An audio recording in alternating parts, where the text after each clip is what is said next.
कल इंटीग्रेशन शुरू किया था। इंटीग्रेशन के चारों फॉर्मूले रिवाइज करवा दो।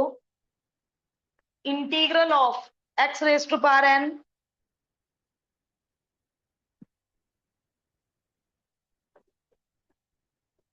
एक्स की power n plus one upon n plus one plus c. Integral of one upon x, log modulus of x plus c. Integral of a raise to power x,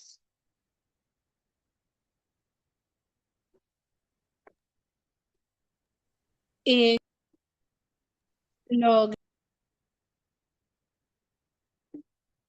A raise to power x upon log a plus c. And last integral of e की power x. ये चार फॉर्मूले हमने कल सीखे थे और थोड़ा सा थ्योरी सीखी थी। What is integral, what is integrand, what is integration. आज हम एक्सरसाइज 2 पर चलते हैं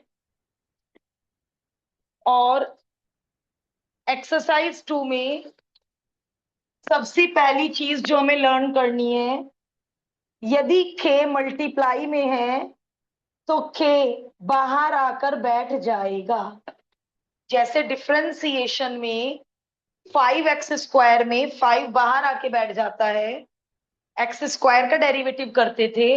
same is the case with integration. 5 बाहर आके बैठ जाएगा और आप फंक्शन का इंटीग्रल करेंगे। मैम के कोई कांस्टेंट है? Yes, k is a constant.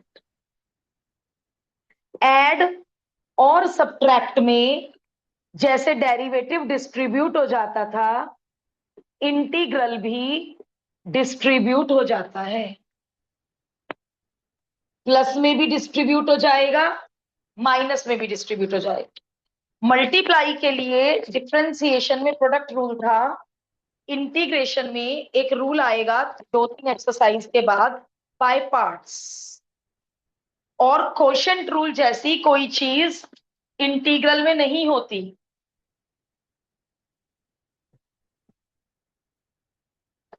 Ma'am आपकी आवाज कट रही है।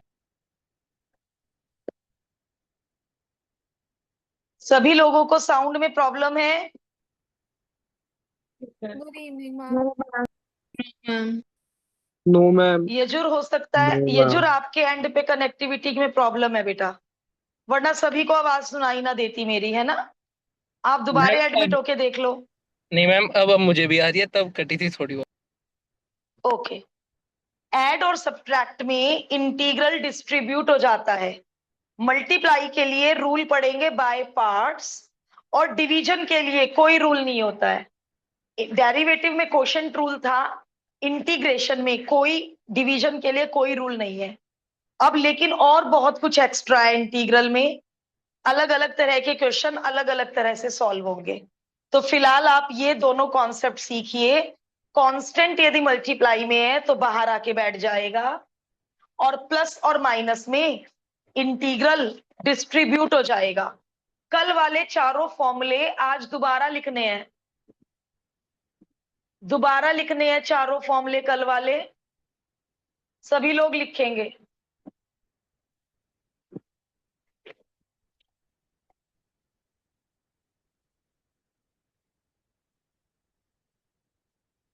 एक्सरसाइज 2 और 1 राइटर मर्ज कर सकते थे, क्योंकि यही चार फॉर्मूले एक्सरसाइज 2 में यूज होंगे। Example 1, part number 1। 1 मिनट में रुक रही हूं। जो लोग मेरे कहने से कॉपी कर रहे हैं वो चारों फॉर्मूले कल वाले एक बार दोबारा लिख लो, गारंटी नुकसान नहीं होगा दोबारा लिखने पर।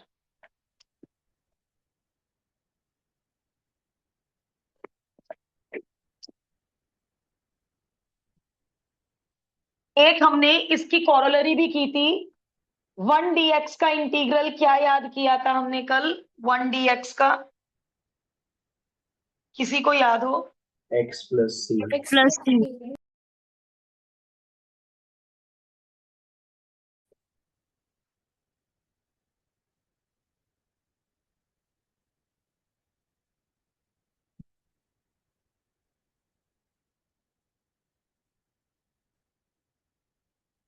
यस, अभी अभी हमने सीखा इंटीग्रल ऐड में डिस्ट्रीब्यूट हो जाता है, और जब इंटीग्रल डिस्ट्रीब्यूट करोगे साइन भी दोनों को दोगे, dx भी दोनों के साथ लगाओगे। दोनों को साइन डिस्ट्रीब्यूट करना है और दोनों के साथ dx लगाना है। dx लगाना रह गया तो मीनिंगलेस चीजें हो जाएंगी, जीरो मिल सकता है।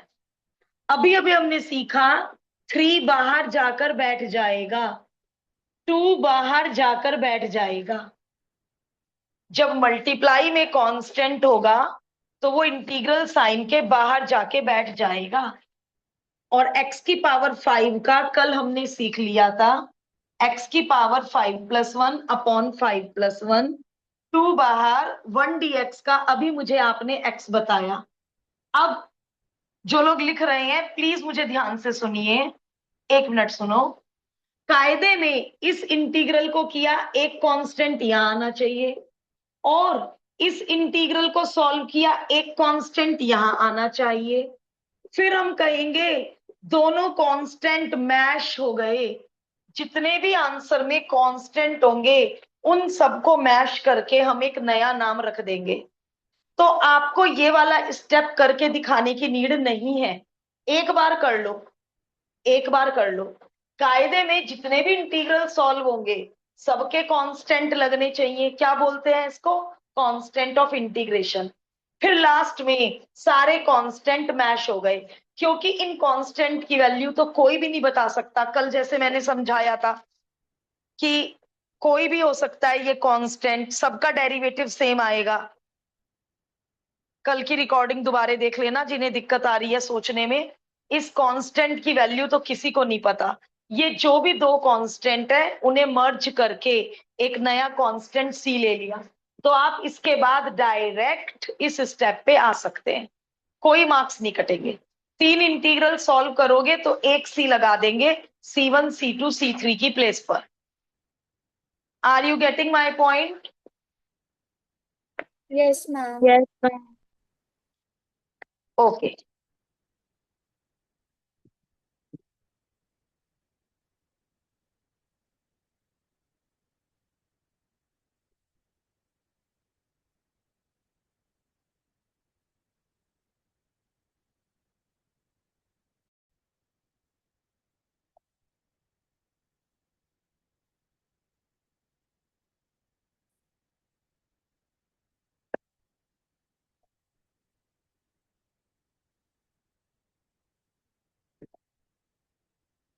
Part number 2। अब इंटीग्रल में चेन रूल नहीं होता कि मैं इसे u मान लू, u स्क्वायर का कर दूं और फिर u का। चेन रूल नहीं होता, कुछ ना कुछ आपको हर क्वेश्चन में सोचना पड़ेगा। यहां पर हमने सोचा होल स्क्वायर ओपन कर देते हैं, और मान लीजिए आप कहो कि मैम यदि पावर 5 आ गया, यदि पावर 9 10 पावर n आ गया, तब हम आगे सीखने वाले हैं, उनमें सब्स्टिट्यूशंस करेंगे। और 7.3 वही कर पाएगा जिसे 1 और 2 का बेसिक स्ट्रॉन्ग आता होगा। a square plus b square minus 2ab, इसे x की पावर -4 लिख दिया। बेस सेम, बीच में डिवाइड, पावर सब्ट्रैक्ट, हाफ में से 2 सब्ट्रैक्ट कर दिया, क्योंकि सबको न्यूमिनेटर में रखना है तभी तो फॉर्मूला लगेगा। यदि x को डिनोमिनेटर में रखूंगी पावर 3/2 तो नीचे जाके फॉर्मूला थोड़े ना लगेगा, तो सबको न्यूमिनेटर में बुला लिया। अब इंटीग्रल और dx सबको डिस्ट्रीब्यूट करते चले जाओ। यहां पे बताना मैंने क्या 2 स्टेप डायरेक्ट कर दिए, क्या 2 स्टेप एक साथ कर दिए। पहले मुझे डिस्ट्रीब्यूट करना चाहिए था, फिर अगले स्टेप में 2 को बाहर बुलाना चाहिए था, बट मार्क्स नहीं कटेंगे। 2 स्टेप एक साथ शो कर सकते हैं।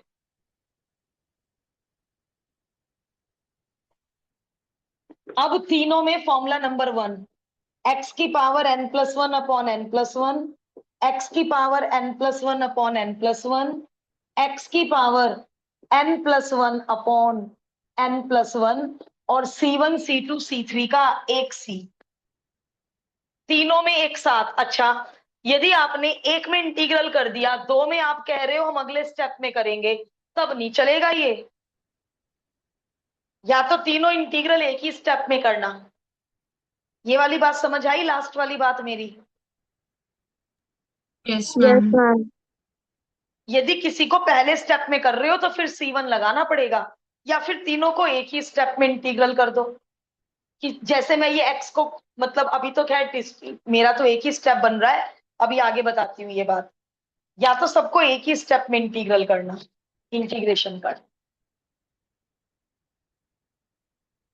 इसको थोड़ा ठीक ठाक करके आंसर को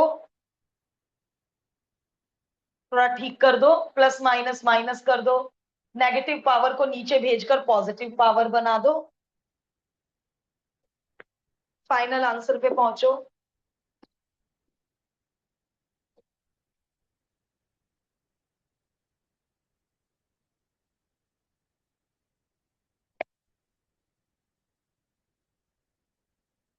ओके, यस, मैं ये मैसेज ग्रुप में भी लिख दूंगी। जो नेक्स्ट एक्सरसाइज है वो है सब्स्टिट्यूशन से इंटीग्रेशन कैसे करेंगे। आप मुझे डिफरेंशिएशन में चेन रूल का महत्व बता पाओगे? कि मैम जहां देखो चैप्टर 5 और 6 में चेन रूल ही लगता रहा और अभी लगेगा आगे। सिमिलरली इंटीग्रेशन बाय सब्स्टिट्यूशन अब इस चैप्टर की नींव है, 7 और 8 चैप्टर की नींव है। यदि हमें सब्स्टिट्यूशन करना नहीं आया तो हम आगे तक इंटीग्रेशन में परेशान होते रहेंगे। तो कल की exercise very very very very important.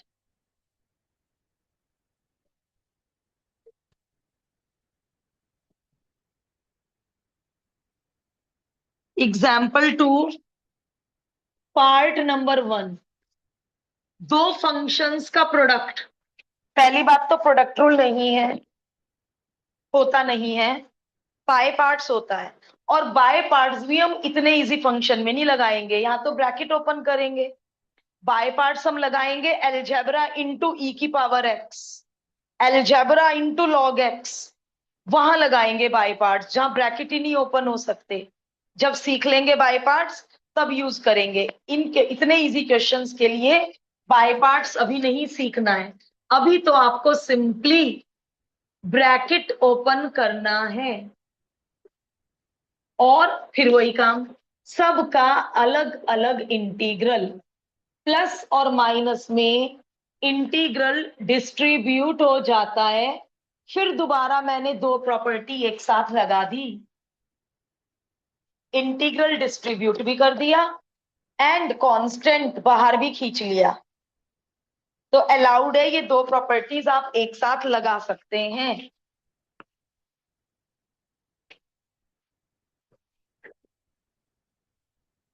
X, तीनों में सेम फॉर्मूला, एक्स की power n+1 upon n+1, 1 dx का x, और C1 C2 C3 C4 की जगह एक ही बार C। और अगले स्टेप में ये 6 और 4 को रिड्यूस जरूर करो, एक स्टेप और। आंसर भी मैच करते जाओ साथ साथ।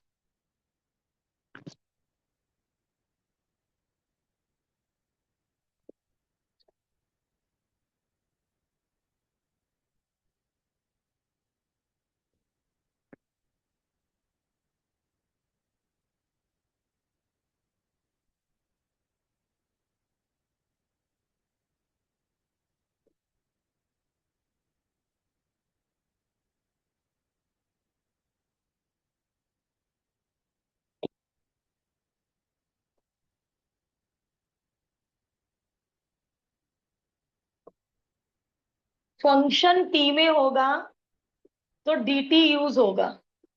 अब यहां तो प्रोडक्ट भी आ गया और डिवीजन भी आ गया, product and division both are included, तो कोई बात नहीं, पहले मल्टीप्लाई कर लेते हैं फिर डिवाइड कर लेंगे।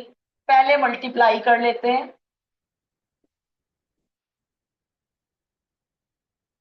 और अब रूट टी को सबके नीचे भेज देते हैं। अच्छा, अब फिर आप दो काम साथ साथ कर सकते हो। क्या दो काम साथ साथ? टी की पावर हाफ को सबके नीचे भेज सकते हो और इंटीग्रल डिस्ट्रीब्यूट कर सकते हो, और वरना अगले स्टेप में भी कर सकते थे। कोई, सबका अपना अपना मन है, कोई कैसे भी करना। क्या दो काम एक साथ करे? सबके डिनोमिनेटर में टी की पावर हाफ डिस्ट्रीब्यूट भी कर दिया, और इंटीग्रल dt, इंटीग्रल का साइन dt, साइन और dt चारों को डिस्ट्रीब्यूट कर दिया। अभी ये इंटीग्रल करने लायक नहीं हुए। 6 बाहर, पावर ऊपर जाएगी, जिससे टी की पावर n का फॉर्मूला बने। 2 बाहर, बेस सेम, पावर सब्ट्रैक्ट। 15 बाहर, बेस सेम, पावर सब्ट्रैक्ट। 5 बाहर, बेस सेम, पावर सब्ट्रैक्ट। अब ये चारों फॉर्मूला नंबर 1 में कन्वर्ट हो गए हैं। चारों में बारी बारी से फॉर्मूला नंबर 1 लगाओ। तो क्या किया हमने सेकंड पार्ट में? पहले मल्टीप्लाई किया, क्योंकि नीचे सिंगल डिजिट थी, सिंगल डिजिट होने के कारण वो सबके नीचे चली गई। अभी आगे आगे आगे जितनी भी एक्सरसाइजेस करेंगे उसमें डिनोमिनेटर भयंकर भी हो सकता है, तो फिर हमें सब्स्टिट्यूशन सीखना पड़ेगा। तो एक्सरसाइज 2, एक्सरसाइज 1 जितनी इजी है, केवल 1 और 2 में आपको फॉर्मूले अप्लाई करने में माहिर किया जा रहा है, जिससे आप सब्स्टिट्यूशन में दिमाग लगा सकें, सीख सकें। सब्स्टिट्यूशन में मेहनत होगी।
ये भी आपने कल ऐसे क्वेश्चन सब कर लिए, बस आज कल वाले क्वेश्चंस के बीच में प्लस और माइनस लगा दिया गया है, that's all.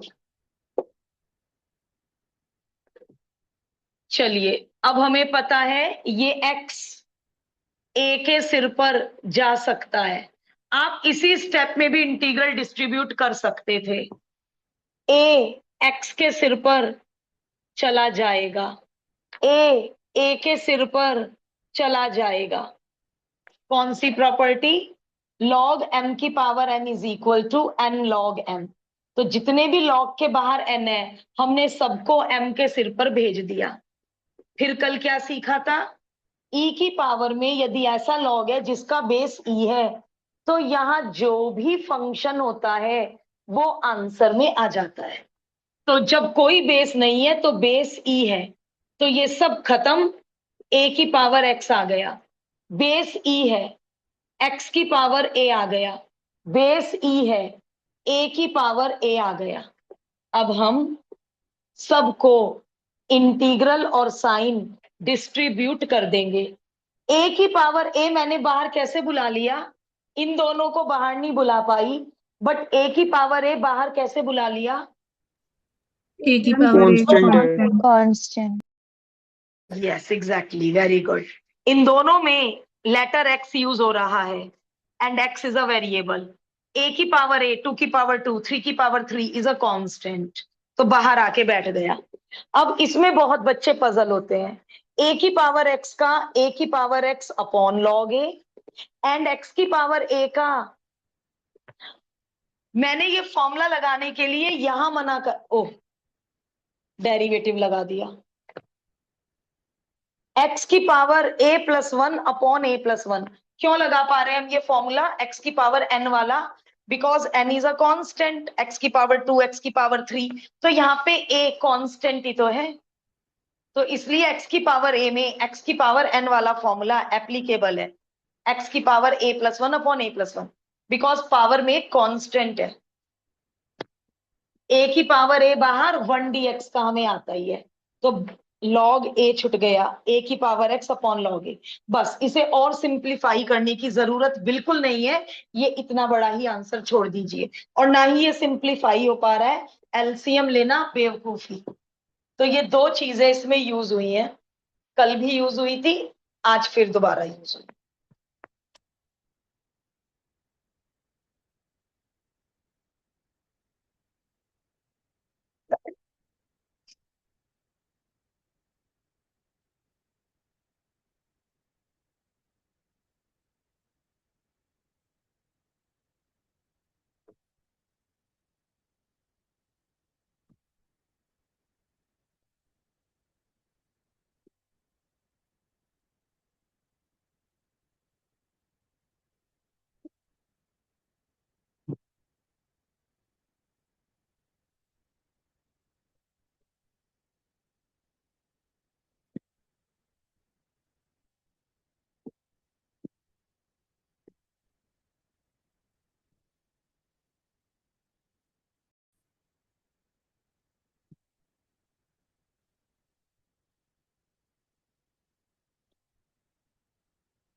Example number 4 part number 1, x minus one upon x का whole cube.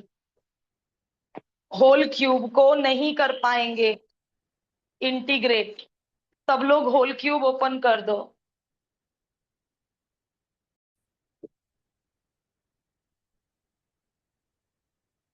a minus B whole cube, A cube minus B cube minus 3a² b plus 3ab²। A cube minus B cube minus 3a² b plus 3ab², big bracket integral. अब integral distribute किया जा रहा है, 1/x³ को x की power -3, 3 बाहर, 3 बाहर, x² नीचे है, ऊपर x है, तो 1/x। चलो कल कल का जिनको लेक्चर याद है, 1/x को x की पावर -1 क्यों नहीं लिखा? इसको तो x की पावर -3 लिख दिया, बट 1/x को x की पावर -1 क्यों नहीं लिखा? मैम क्योंकि वो नॉट डिफाइंड हो जाए।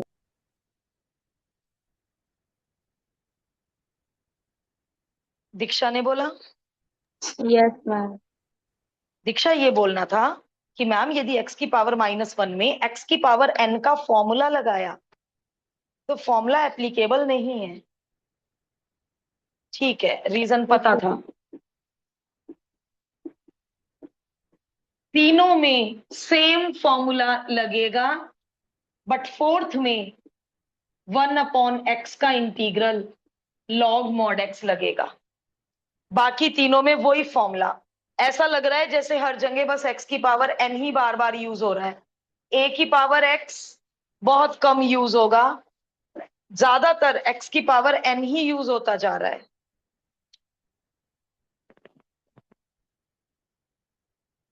अब ये माइनस माइनस प्लस, इसको ठीक करके लिखो सब लोग।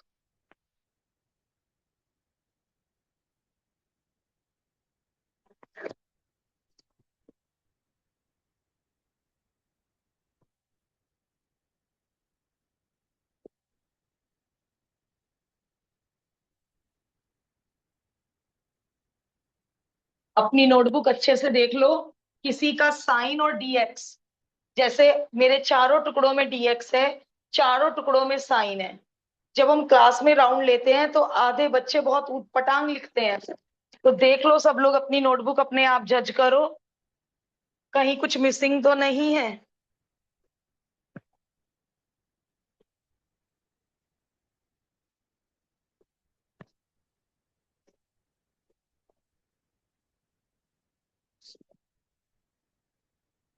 क्वेश्चन गलत कॉपी करा मैंने।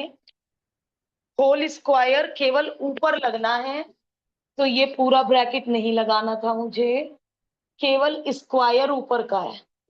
तो अब ये थोड़ा सा ऑकवर्ड लग रहा होगा, बट इजी है। A square plus b square plus 2ab, और अब डिनोमिनेटर को तीनों के नीचे भेज दो। एक ए की पावर एक्स कट जाएगा और ए की पावर एक्स अपॉन बी की पावर एक्स बचेगा।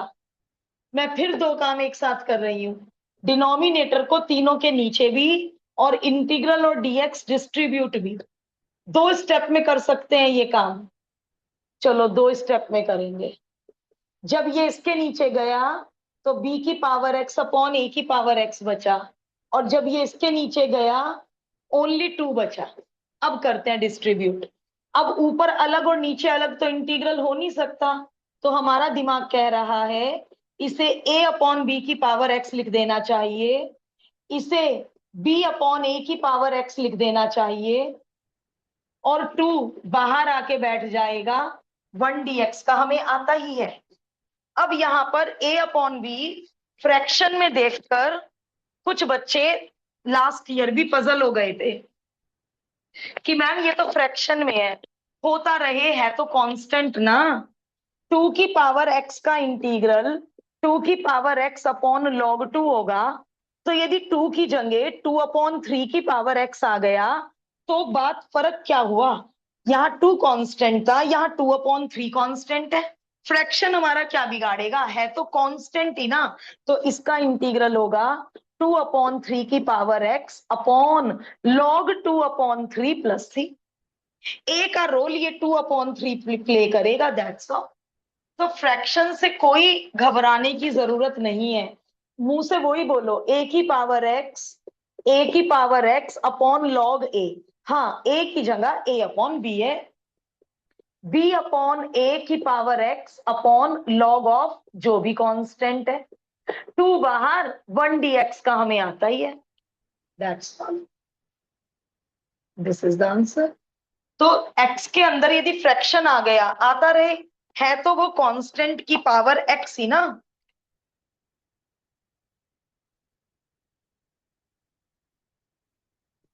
ये जो इन्होंने कर रखा है in particular if a is equal to B, ये करने की नीड नहीं है, बस ये आंसर आ गया। उन्होंने आपको समझा रखा है कि यदि a और b इक्वल होते तो क्या होता।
किसी फंक्शन का डेरिवेटिव गिवन है और उस फंक्शन की वैल्यू 2 पर 0 है और वो फंक्शन ही पता करना है।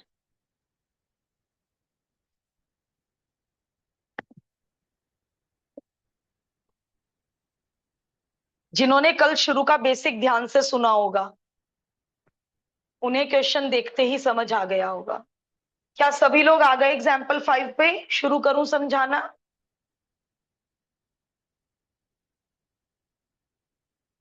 Yes ma'am. Yes ma'am. देखिए एफ एक्स का डी ओवर डी एक्स क्या होता है? F dash x. बिल्कुल सही। कल क्या सीखा था? डिफरेंशिएशन इंटीग्रेशन एक दूसरे के रिवर्स प्रोसेस है। तो डी ओवर डी एक्स उधर जाकर इंटीग्रल बन जाएगा। तो एफ डैश एक्स का इंटीग्रल क्या होगा? यदि एफ एक्स का डेरिवेटिव एफ डैश एक्स है तो एफ डैश एक्स का इंटीग्रल क्या होगा? F x. F f x. X plus c. हाँ प्लस सी तो लगेगा ही लगेगा बेटे, जब भी इंटीग्रल करेंगे प्लस सी लगेगा। बट ये जनरल बात कल हमने स्टार्टिंग में यही तो सीखा था ना। तो हो गया क्वेश्चन। हमें एफ डैश एक्स पता है, हमें एफ एक्स चाहिए, एफ एक्स। तो एफ एक्स क्या होगा? एफ डैश एक्स का इंटीग्रल। कल वाला बेसिक आज यूज कर रहे हैं। एफ एक्स का डेरिवेटिव एफ डैश एक्स होता है, एफ डैश एक्स का इंटीग्रल एफ एक्स होता है। हमें एफ एक्स चाहिए तो एफ डैश एक्स का इंटीग्रल एफ एक्स होगा। अभी प्लस सी इंटीग्रल के बाद लगाऊंगी यजुर।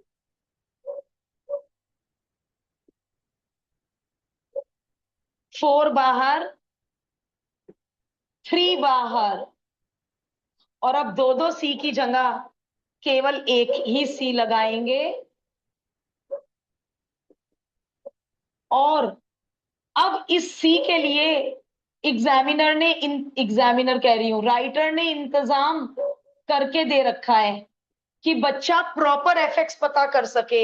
उस सी के लिए उसने पहले ही इंतजाम दे रखा है, वरना मुझे ये आंसर छोड़ के आना पड़ता। और ये इनफाइनाइट आंसर है, इसमें इनफाइनाइट। सी बदलता रहेगा, बदलता रहे। जब इसका डेरिवेटिव करूंगी तो ये आएगा हमेशा डेरिवेटिव। करके देखो, इसका डेरिवेटिव ये आ रहा है। मैम एक्स की पावर 4 है, सॉरी एक्स की पावर 3 है क्वेश्चन में, आपने 4 लिख दिया। क्वेश्चन में 3 है। यहाँ पे, यहाँ थ्री करूं? नहीं नहीं, ये वाला 4x क्यूब है। और क्यों भी तो आगे लिखा। आपने पार्ट में x4 आगे दिए थे। आपने 4 ले रखा है मैम सॉल्यूशन में। ओ हाँ बेटे, मिल गई गलती, थैंक यू। 4x की पावर 4/4, x की पावर 4, थैंक यू। और मैं तब से सोच रही हूँ इसका डेरिवेटिव वो आने में दिक्कत होगी। ठीक है, अब यदि मैं इसका डेरिवेटिव करूं तो वो आएगा। अब सी 2 हो, 3 हो, 4 हो, -2 हो, -3/5 हो, इसमें इनफाइनाइट आंसर है। तो अब पर्टिकुलर आंसर के लिए राइटर ने हमें दे रखा है कि यदि x को 0 पुट करो, x को 2 पुट करो, F2 दे रखा है ना, F2, तो x को 2 पुट कर दीजिए, x को 2 पुट कर दो, और F2 दे रखा है 0, और यहां से c पता कर लो।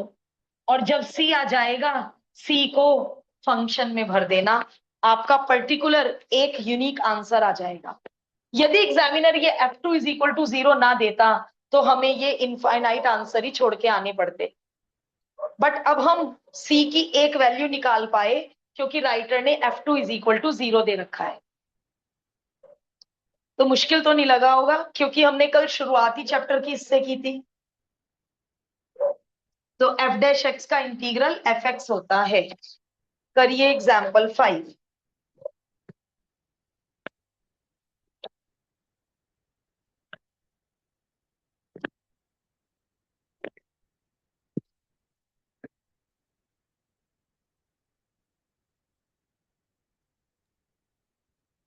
मैम सी की वैल्यू -129/8 आ रही है।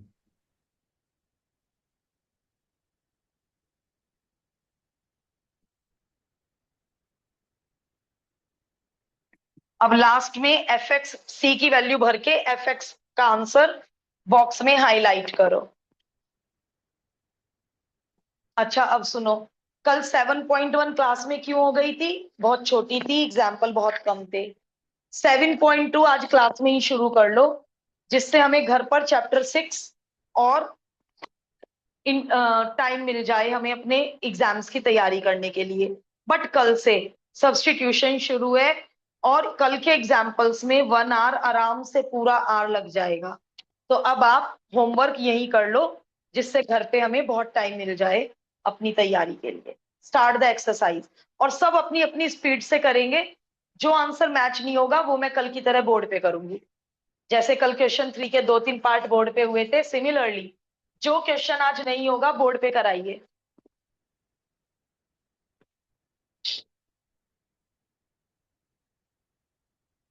Start the exercise. और प्लीज सारे स्टेप होल स्क्वायर खोल के दिखाना है, डिनोमिनेटर सबके नीचे ले जाना है, फिर इंटीग्रल डिस्ट्रीब्यूट करना है। बहुत रफ काम मत करना। सब्स्टिट्यूशन के लिए मुझे पूरा 1 आवर चाहिए, मैं 15 मिनट में कुछ खास नहीं सिखा पाऊंगी।